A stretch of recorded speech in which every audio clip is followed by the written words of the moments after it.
Hello students.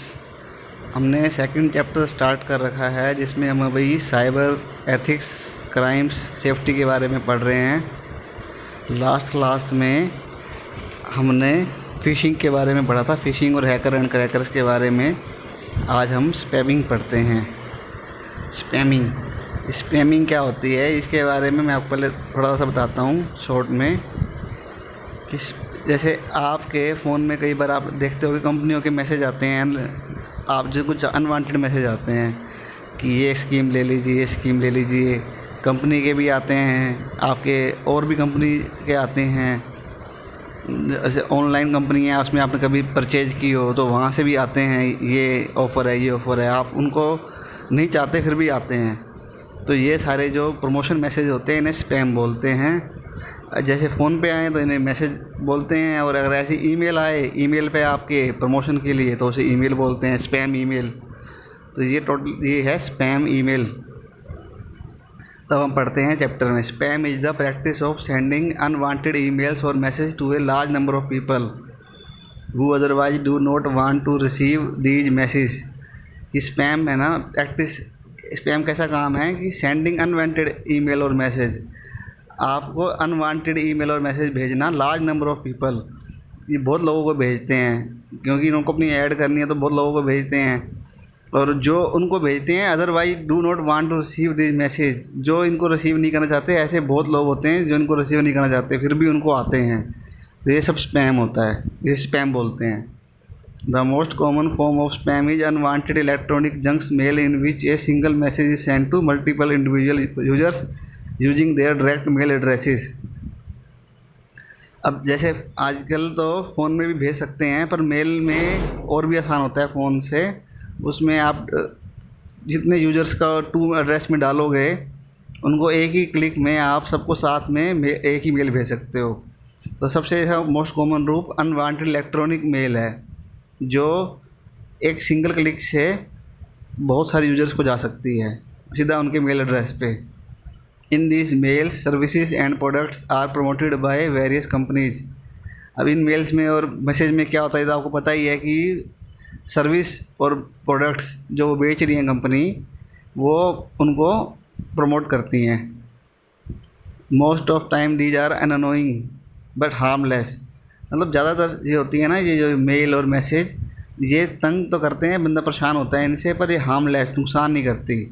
But however sometimes these are use for identify theft और cyber fraud. But कभी कभी कभी ये जो होती है ना, कभी कभी ये चोरी, आपके डाटा चोरी के लिए, ताकि कोई लिंक आ जाता है उसमें कि इस लिंक पे क्लिक कीजिए, आपको ये ऑफ़र मिल रही है, तो वो उस लिंक पे क्लिक करके आपकी डिटेल्स लेने की कोशिश की जाती है। तो वो वहाँ पर सावधान रहने की ज़रूरत है, कोई लिंक क्लिक करने की ज़रूरत नहीं है ऐसा। टू प्रिवेंट स्पैमिंग, तो इसको बचने के लिए क्या करें? Never provide your email address to any unreliable website. आपकी ईमेल एड्रेस कभी ऐसी वेबसाइट में मत एंटर कीजिए जिस पे आप विश्वास नहीं करते। नहीं तो वो आपकी ईमेल सेव कर लेंगे और उसको आपको स्पैम मेल भेजेंगे, मतलब अपनी प्रमोशन की मेल भेजते रहेंगे बहुत ज़्यादा, आपको बहुत फिर आप डिलीट करनी पड़ेंगी, दिक्कत होएगी। Use spam filters facility of your mail server to block unwanted mails. तो एक स्पैम फ़िल्टर फैसिलिटी होती है, जैसे आप मेल यूज कर रहे हो, जीमेल यूज कर रहे हो, याहू मेल, रेडिफ, तो ये कई कंपनियां अपने अंदर इनबिल्ट वो देती हैं फैसिलिटी, स्पैम फ़िल्टर। उसको अगर आप ऑन कर दोगे तो आपके लिए आपकी बहुत सारी जो मेल प्रमोशन की हैं ऐसी जो जो उसको लगेंगी, वो अलग से एक फ़ोल्डर में डाल देगा, उसको स्पैम फ़ोल्डर में। उसको आप एक साथ डिलीट कर सकते हो, या आपको परेशानी नहीं होगी, आप उस फ़ोल्डर में जाओ ही मत, अपने आप डिलीट हो जाएंगी वो कुछ समय बाद। Never reply to these mails collected under the spam folder. ऐसे ये स्पैम फोल्डर बन जाएगा जब आप स्पैम फिल्टर वैसे ऑन ही होता है ऑटोमेटिक। अगर ये स्पैम फिल्टर होगा तो स्पैम फोल्डर होगा, उसमें स्पैम मतलब जो अनयूज्ड मेल हैं वो आएंगी, तो उनको रिप्लाई ना करो कभी भी, ज़्यादा नहीं तो रिप्लाई करोगे तो और आएंगी। आगे है individual right to privacy. Privacy क्या होता है ये तो आपको पता ही है। जनरल टर्म्स में प्राइवेसी है कि आप अपनी इंफॉर्मेशन, अपनी आइडेंटिटी को सिर्फ उन्हीं लोगों को बताना चाहते हो जो लोग जिन लोगों को आप जानते हो। हर अनजान बंदे को आप अपनी इन्फॉर्मेशन और अपनी आइडेंटिटी बताना नहीं चाहते, तो ये प्राइवेसी है। ऐसी इंटरनेट पे प्राइवेसी होती है। इंटरनेट की प्राइवेसी क्या है? इंटरनेट की प्राइवेसी मतलब आप अपने पासवर्ड, अपनी फेसबुक के एड्रेस, अपने और सोशल मीडिया अकाउंट्स और अपनी और इन्फॉर्मेशन सिर्फ उन्हीं लोगों से शेयर करना चाहते हो जो आपके फ्रेंड्स हैं, रिलेटिव्स हैं। अननोन पर्सन से या सबसे नहीं करना चाहते। तो ये प्राइवेसी साइबर प्राइवेसी है। तो इसको भी हमको दूसरे की, जैसे हमारे को हम लगता है कि हमारी प्राइवेसी सेफ रहनी चाहिए, दूसरा अननोन पर्सन उसमें नहीं एंटर होना चाहिए, तो हमको भी दूसरे की प्राइवेसी का आदर करना चाहिए। किसी की वेबसाइट में, फेसबुक में घुसने की कोशिश नहीं करनी चाहिए जहाँ पर उसने मतलब ब्लॉक कर रखी है। उसकी किसी की इमेज डाउनलोड करने की कोशिश नहीं करनी चाहिए फेसबुक से या कहीं और जो सोशल मीडिया साइट से।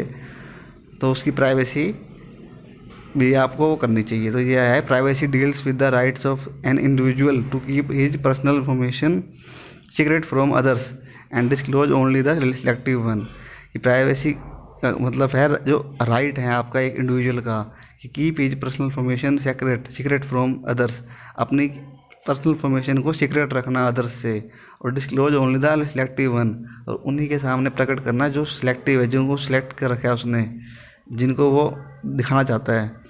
It is unethical and illegal to use such information without the consent of the concerned person। अब जैसे इसको कह रहे हैं कि ये एक अनएथिकल है, मतलब गैर अनैतिक है, और इलीगल, और अपराध भी है। ये अपराध भी है ये। इसमें क्या बिना उसकी दूसरे की मर्जी के आप उसकी इन्फॉर्मेशन चोरी करने की कोशिश करो, जैसे उसका फ़ोन नंबर, उसकी इमेज, उसका हाउस एड्रेस, कोशिश करो बिना उसकी कंसेंट के। So it is very important to save private information from unauthorized use. तो ये बहुत इंपॉर्टेंट है कि दूसरे की इन्फॉर्मेशन भी सेव करो, आप रक्षा करो, और आपकी इन्फॉर्मेशन की भी दूसरी रक्षा करें। तो इसके कुछ मेजर्स दे रखे हैं। Protect privacy of individual. Measures क्या हैं कि आपका never share your login credential with anyone. आपका जो लॉगिन क्रेडेंशियल है उसको किसी से, जैसे लॉगिन क्रेडेंशियल क्या होता है, जैसे फेसबुक में लॉगिन करते हो, ईमेल में लॉगिन करते हो, यूज़र नेम पासवर्ड होता है, ये होता है लॉगिन क्रेडेंशियल। इसको किसी के साथ शेयर नहीं करो, नहीं तो कब वो किसी और को दे देगा, आपका पब्लिक वो हो जाएगा। Disable the cookies in your web browser is to safeguard leakage information. अब ये कुकीज़ क्या होता है? कुकीज़ जैसे आप वेब ब्राउज़र होता है, कोई भी गूगल क्रोम है, मोजिला है, इंटरनेट एक्सप्लोरर है, ये सब क्या है? Web browser. इस वेब ब्राउज़र में कुकी ऑप्शन होती है। आप कभी सेटिंग में जाकर देखोगे कुकी ऑप्शन होती है।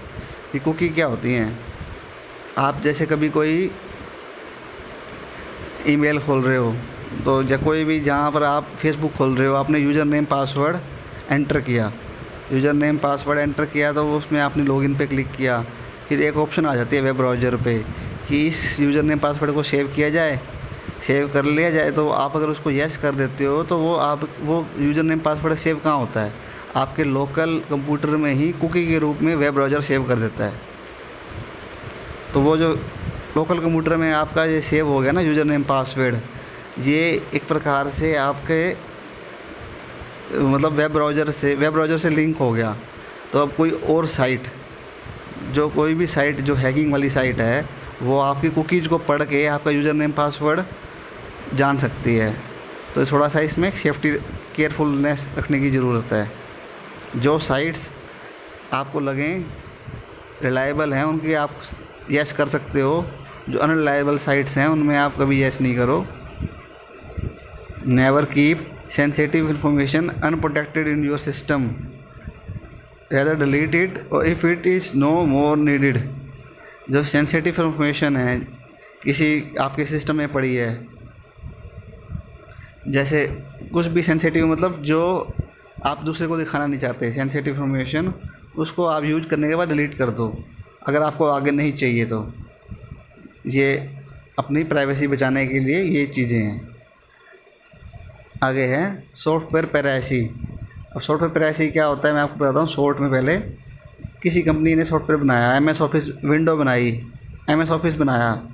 MS ऑफिस किसने बनाया? माइक्रोसॉफ्ट ने। उसने उसकी कीमत रख दी 10,000 रुपये। 10,000 रुपये में किसी ने लेके उसकी कॉपी बना के उसका क्रैक वर्जन मतलब कहते हैं उसको, उसको आगे बेच दिया 1000 रुपये में या फ्री में देना शुरू कर दिया, तो ये होती है सॉफ्टवेयर पिरासी। तो software piracy refers to unauthorised duplication and use of computer software, कि जो है सॉफ्टवेयर पिरासी क्या रेफ़र करती है, अनऑथराइज्ड डुप्लीकेशन, कि आपको ऑथराइज नहीं है, आप उसके लिए आपको कंपनी ने राइट नहीं दिया है, फिर भी डुप्लीकेशन कर रहे हो आप उस कंप्यूटर सॉफ्टवेयर की। Software developers work hard to develop software programs. अब सॉफ्टवेयर डेवलपर्स वर्क हार्ड, बहुत मेहनत करते हैं सॉफ्टवेयर प्रोग्राम बनाने के लिए। If those application are pirated and stolen, the software developers will often be unable to generate the money required to continue supporting and expanding the software। अब ये कह रहे हैं कि अगर एप्लीकेशन को आप राइट कर लोगे, राइट मतलब कॉपी कर लोगे बिना उसके अनऑथराइज्ड के, और उसको चोरी कर लोगे, मतलब राइट मतलब चोरी ही कर लोगे, तो उसको सॉफ्टवेयर डेवलपर उससे पैसा कमाने में अनेबल हो जाएंगे, क्योंकि वो लोगों को फ्री मिलेगा तो वो लोग पैसा दे के क्यों लेंगे, तो वो अनेबल हो जाएंगे जनरेट मनी करने में, और उससे उनके सॉफ्टवेयर को जो सपोर्ट मिल रही है उसकी एक्सपेंड हो रही है वो नहीं होगी।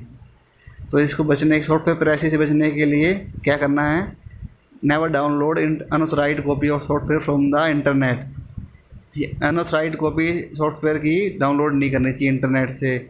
Always purchases license software, license software purchase करना चाहिए। Never use the software purchase for one system और मल्टीपल सिस्टम। ये कह रहे हैं कि जो सॉफ्टवेयर एक सिस्टम के लिए परचेज किया गया उसको मल्टीपल सिस्टम में यूज ना करें।